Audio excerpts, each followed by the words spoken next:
What's going on, guys, and welcome back to the channel and to my FIFA 21 Team of the Week prediction series. We're back with the series again today, consisting of me just chatting about what's to come for the game as usual, explaining which players I expect to see featured throughout the weeks to come, how the cards might look, and most importantly how it might affect the market. Of course, I do this series pretty much every week. I'm sorry about missing last week, but this time around is week 23. So if you do go on to enjoy the video, make sure to, as always, leave a like rating on the video and subscribe to the channel with your notifications on to never miss any uploads when they go live. And make sure to stay updated for any other sort of content that I might have available for you guys that maybe you have suggestions on as well. But with all that out of the way, we will get on with the predictions now, and starting with the bench as always, as the typically lesser important section, just to ease us into the video.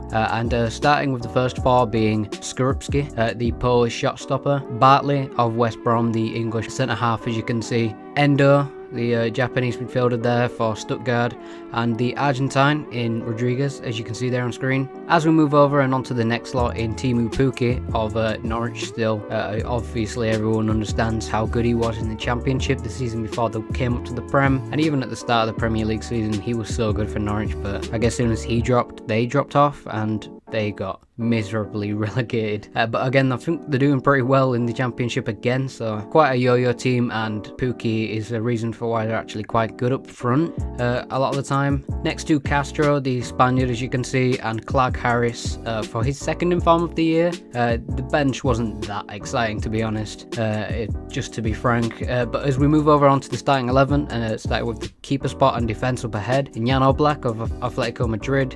Not too sure if he will actually feature. He's not a definite feature, of course, but he would be good for packs, especially with his high overall, quite linkable, you know, it'd be quite a desirable card. Maybe you wouldn't want him in your red picks instead of maybe some of the other big names that I've got in this team, but Oblak's still a pretty good card overall, and you know, I'd like him to feature. Right next to Godin, a former teammate of Oblak's, for his man of the match, the centre half in the Serie A for Cagliari. Ruben Diaz to carry on the streak of more City players getting even more Team of the Week cards, more informs consecutively, and Emerson, the Brazilian fullback as you can see, who does have a better card in the game, I'm pretty sure, but even then it doesn't look the worst, to be honest. I just thought I'd throw him in with his one goal, just given that the defenders can be quite hard to choose in terms of getting good candidates a lot of the time. But anyways, with the midfield and few up next in Willian for Arsenal, of all the players, who actually, you know, he had a really strong game against Leicester in that shock 3-1 result in Arsenal's favour. Dahoud, the German international, scoring the winner, I believe, for BVB. Not the typical Dortmund inform, but pretty okay card, decent dribbling.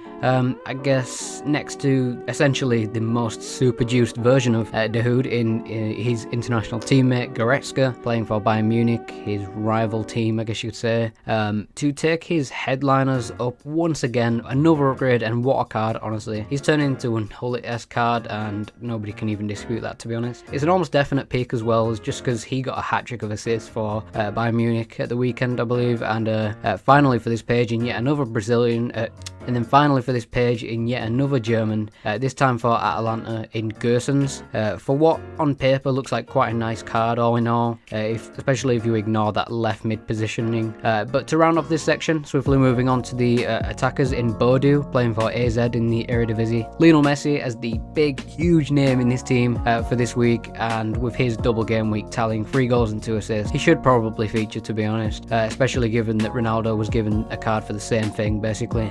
Bale finally having an impact since he joined the Prem again, you know, that big return everyone were hyping, but of course with his injuries and his lack of form, he's not really done much.